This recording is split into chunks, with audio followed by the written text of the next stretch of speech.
All right. So my name is Anshu Chandra, and I'm a local optometrist in the Albany area.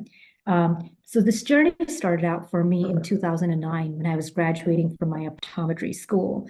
I was sort of looking for what's next, the next steps. So I reflected on what was important to me and what I wanted my life to reflect. And I came up with five things, and giving back was one of them.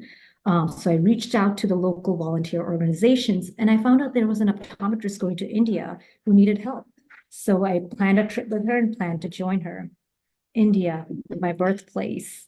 I had grown up there, and I remember the tiny one-bedroom apartment we had on the second floor.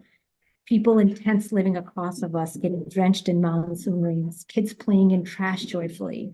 And I remember the quiet promise I made to myself quietly before I left. If I ever made something of myself, I would not forget. It was it, Now I was going on my first mission, and I was not a child anymore. I was going as a doctor. It was a circle completing itself.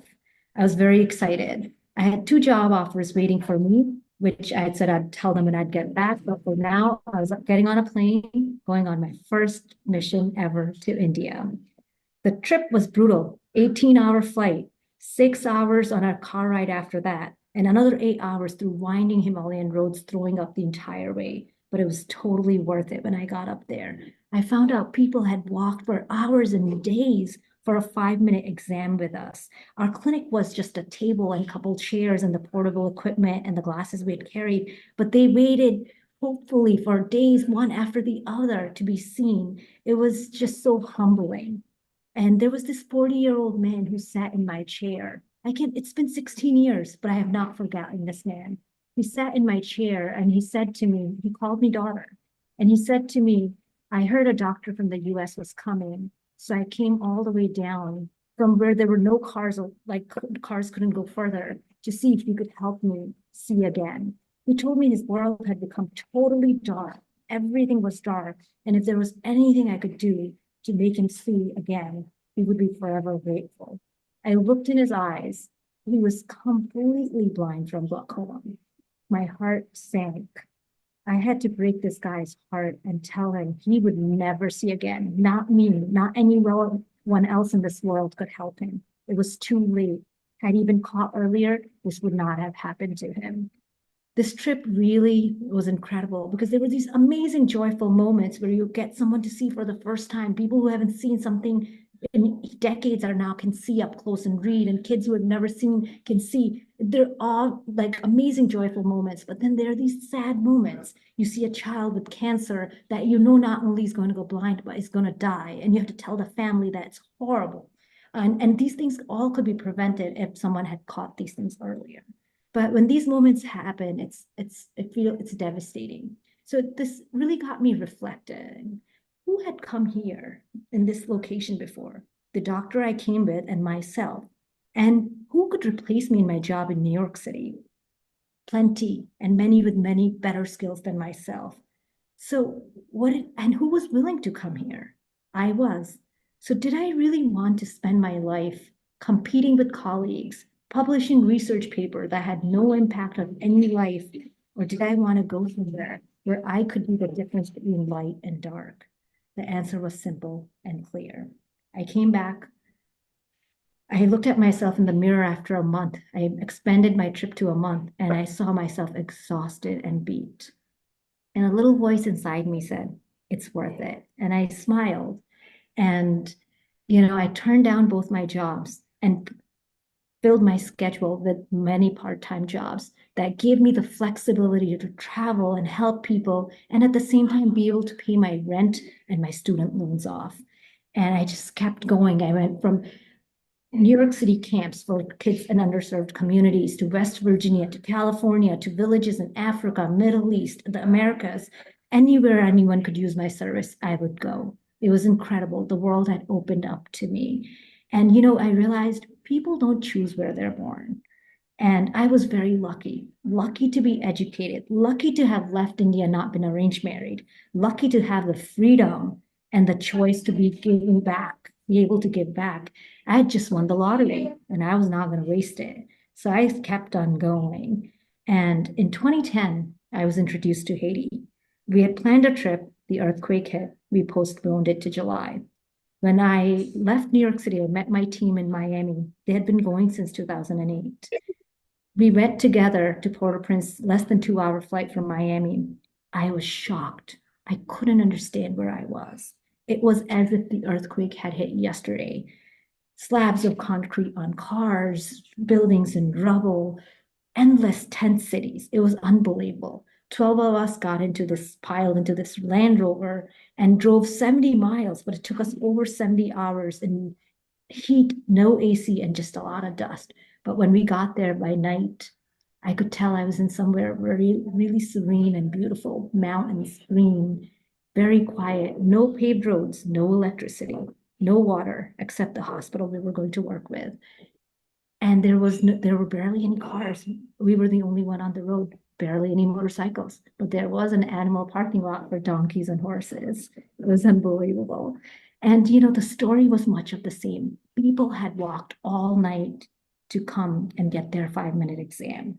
And one thing I learned about Haiti afterwards is they didn't have fridges, they didn't have electricity. And so people they start making their food in the morning. By the time it's done, it's in the afternoon because they don't have these power stoves. They have this wood that's burning it. And so they were eating their meals the afternoon before and willing to starve 24 hours to 48 hours, willing to sleep on the floor in case we didn't finish them. They weren't making it back that day. And they were willing to starve for 28 to 48 hours, sleep on the floor for a little eye exam. I just couldn't wrap my head around this.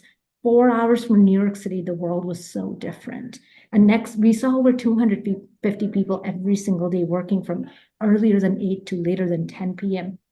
Marty Arkin, the surgeon, right next to me, performed cataract surgery on people who had gone blind, and he restored sight. We kept on doing this. And, I was just so touched by what was happening in Haiti. I kept on going back. I collaborated with the same organization, many other organizations, just started traveling around Haiti, giving my services. And I noticed the story was much of the same. There was no eye care. Eye care was rare in this island.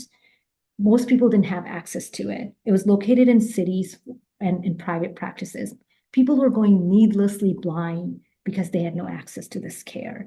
So, one of those days in 2012, after one of our long days in the clinic in Fond du Blanc, we were just all talking, and it was very obvious to us. Fond du Blanc and Haiti did not need more medical missions. They needed a permanent clinic. The idea flew, and I brought it back home with me to New York City.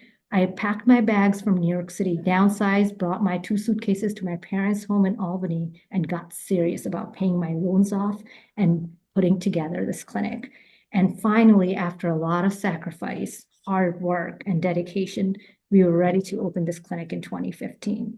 So I went down with the plan of going down for 6 months and starting the clinic and training the local. And here I am, 10 years out, just got back last week from Haiti. Naive of me to think this could happen in 5, 6 months when I had gone to school for this for 5, 6 years. Anyhow, when I first got there, it was bare bones. I was first bouncing around the hospital while our clinic was getting constructed. Our clinic was bare bones when it got constructed, just 4 squares of concrete, no electricity, no water. Over time, we added those components. And, I started training my staff, giving them lectures, hands-on training. I would walk around the hospital asking people to sit for an eye exam so I could train them. And soon the word started spreading that there was eye care available locally, and we were preventing people from going blind, and we were having people see again that had never seen. And we started getting busy. We got busy very fast. Within a couple of years, we were one of the busiest clinics. Today, we see over 100 patients daily. And since by December 2024, we had done over 120,000 eye exams, over 6,000 lasers and injections, and thousands of treatment. And now we have 11 exam room of equipment in our clinic. Unfortunately, we don't have the room because we don't have the space. We had to crash all the walls down. We just have multi-exam room in one room, and it's packed. We're just zigzagging everywhere. Our staff is so well trained that they are able to diagnose and manage most eye conditions by themselves. And we have started an online continuing education platform for them so they can continue to advance and maintain their education level.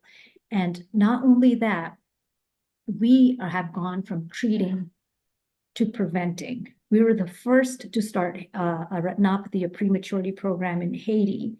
And we also got in 2021 to 2022, we got a highly competitive USAID grant for child vision prevention. And you go through an extensive vetting process for that, the organization and the individuals. And when that grant ended in 2022, we didn't stop.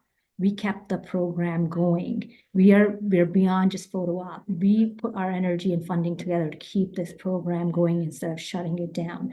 The other great part, we are very respected amongst the ophthalmologists in Haiti and a lot of high-end eye institutions here in the US. They have sent doctors down to collaborate with us and train.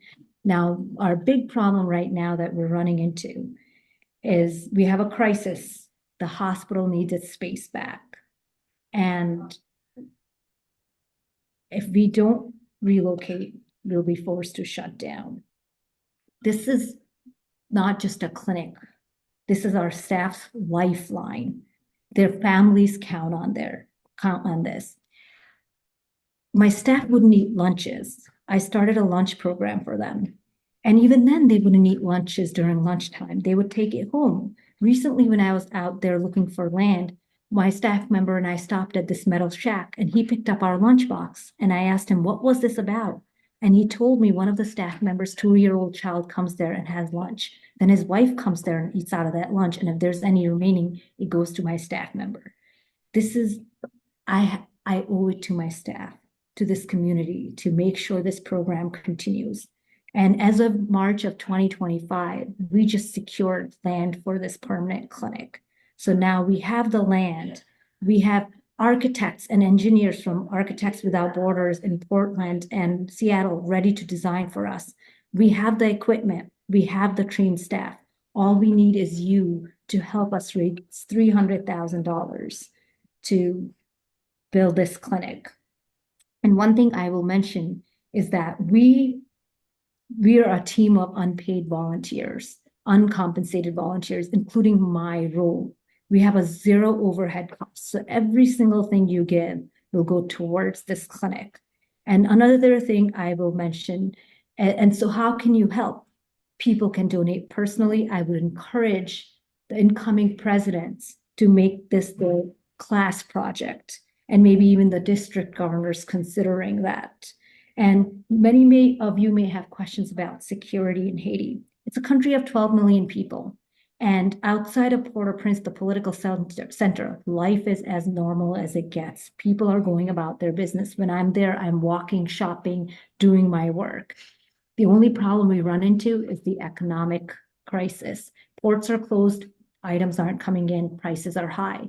And we have actually worked around that recently. We found a port an hour away from us, sent a shipment in December, it came through in January. So I hope that I can ask you guys to stand by our side and stand by this community's side to help keep eye care alive in this community. That's it. Lon, that's all I have.